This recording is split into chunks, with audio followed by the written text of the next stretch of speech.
Kembali lagi di channel Ridho Sejarah. Kali ini kita akan membahas tentang Kerajaan Kutai. Kerajaan Kutai merupakan kerajaan bercorak Hindu yang pernah berdiri di Nusantara, tepatnya di Muara Kaman, Kalimantan Timur. Berdasarkan catatan sejarah dan bukti sejarah yang berhasil ditemukan, kerajaan ini berdiri pada sekitar abad keempat, atau bisa dikatakan salah satu kerajaan tertua di Indonesia.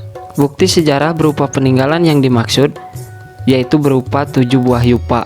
Dari yupa ini kita dapat mengetahui bagaimana kehidupan politik kerajaan, kehidupan ekonomi, kehidupan sosial masyarakat, budaya, dan agama yang dianut oleh Kerajaan Kutai.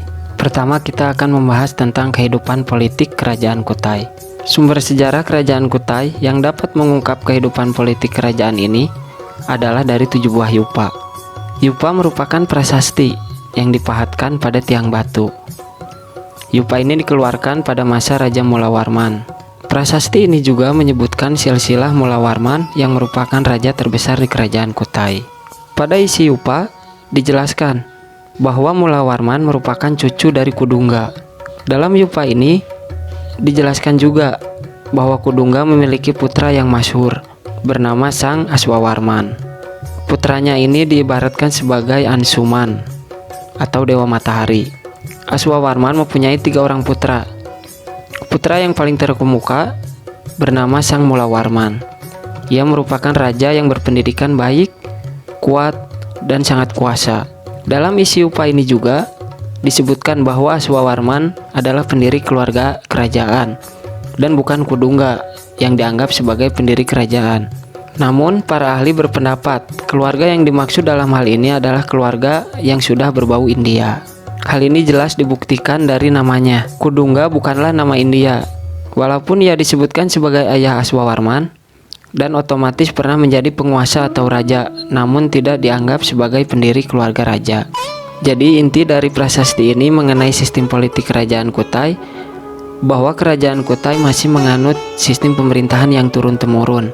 Selanjutnya, kehidupan ekonomi Kerajaan Kutai. Kehidupan ekonomi pada masa Kerajaan Kutai sangat didukung dengan lokasinya yang sangat strategis, yaitu di aliran Sungai Mahakam, Kalimantan Timur.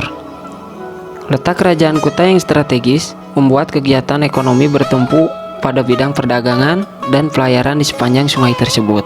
Selain itu, ekonomi di Kerajaan Kutai berasal dari sektor pertanian dan peternakan. Dari sektor pertanian dapat menunjang kegiatan perdagangan. Sementara di bidang peternakan dibuktikan dengan penjelasan dalam isi yupa, bahwa dalam yupa tersebut dijelaskan bahwa raja memberi sedekah 20.000 ekor sapi kepada para brahmana. Artinya peternakan pada masa ini benar-benar telah maju. Analisis kehidupan ekonomi Kerajaan Kutai ini berdasarkan bukti dan fakta yang ada. Kemudian selanjutnya kehidupan sosial masyarakat Kerajaan Kutai. Kehidupan sosial masyarakat Kerajaan Kutai juga dapat kita ketahui dari isi prasasti yang ditulis pada tiang batu atau disebut yupa. Dari informasi yang didapat, masyarakat di Kutai telah terpengaruh oleh peradaban India dengan kepercayaan Hindu yang telah masuk dan berkembang pesat. Sebagian masyarakat mengikut rajanya yang telah menerima unsur budaya yang datang dari India. Namun masih banyak juga masyarakat yang masih menganut kepercayaan dari para leluhurnya. Unsur budaya yang masih disesuaikan dengan tradisi yang ada, maka terjadilah akulturasi. Selanjutnya mengenai kehidupan budaya Kerajaan Kutai. Prasasti yang ditulis dalam tiang batu merupakan ciri khas kebudayaan Kerajaan Kutai. Yupa ditulis menggunakan huruf Palawa. Hal ini kemudian memunculkan fakta bahwa adanya pengaruh dari India Selatan melalui prasasti ini. Tiang batu atau disebut yupa ini merupakan kelanjutan budaya nenek moyang bangsa Indonesia pada zaman Megalitikum atau zaman batu besar. Kemudian menurut para sejarawan, bentuk yupa ini mirip dengan menhir yang dulunya digunakan sebagai tempat untuk memuja para roh nenek moyang. Dan pada zaman Kerajaan Kutai, yupa digunakan sebagai menulis prasasti dan juga digunakan sebagai tempat kurban sapi yang dipersembahkan kepada para dewa. Selanjutnya mengenai kehidupan agama pada Kerajaan Kutai. Masih berdasarkan 7 buah yupa, kita juga dapat mengetahui kehidupan agama di Kerajaan Kutai ini. Sebelum masuknya pengaruh dari India, Tepatnya pada masa Raja Kudungga, masyarakat masih memegang kepercayaan nenek moyang asli dan tidak mengenal sistem kasta. Namun setelah masuk pengaruh agama Hindu, pada masa Aswawarman, masyarakat banyak yang menganut agama Hindu dan mulai mengenal sistem kasta.